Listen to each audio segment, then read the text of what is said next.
Nearly half of the households in Crosse County are struggling to meet their basic needs. A study conducted by the United Way of Wisconsin exposes the alarming reality in our community. News 8's Sarah Tamer joins us now in our newsroom with the details. Sarah? Mike and Martha, the study is conducted through the ALICE initiative, which stands for Asset Limited Income Restrained Employed. It found 11% of La Crosse County households live in poverty, while 32% fall under the ALICE threshold, which means people may be earning an income above the federal poverty level, but they're still struggling to afford basic necessities like health care, transportation, and food.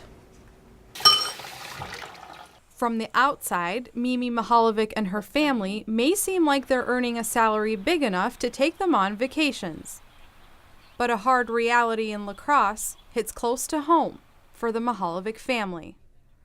If you have to choose between paying a bill and putting food on the table, that bill's going to win out because you don't want to lose your house, you don't want to lose your car.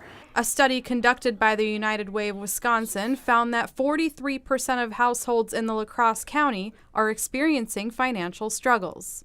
These are people that have full-time jobs, that are working hard, that are taking care of their kids if they have kids, but struggle to maintain a household that meets all the bills. And that's exactly the case for Mimi, whose son was diagnosed with autism at the age of 7, and medical bills added to their list of challenges.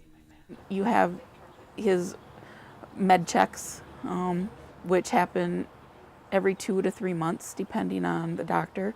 So at the time he was still seeing a pediatrician, and that bill was probably $135 to $150. And even though Mimi and her husband are both working full-time jobs, United Way officials say there are specific guidelines that need to be met in order to meet the ALICE threshold.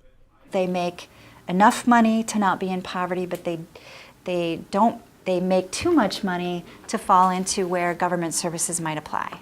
Mimi and her husband are both making around $19 an hour, but her husband's nursing hours aren't always guaranteed, and she says it's just enough money to be able to support their family's basic needs.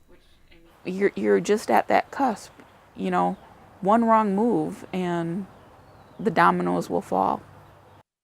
United Way officials say on a survival budget in La Crosse, a person with no children must make at least $10.90 an hour to be able to pay just the bare minimum of bills. And this doesn't include savings. And for a family with 2 children, they must be making at least $27 an hour to afford child care and other bills. Thanks a lot, Sarah. People who are experiencing financial insecurity can call 211 to be connected with an agency or resource that may be able to help.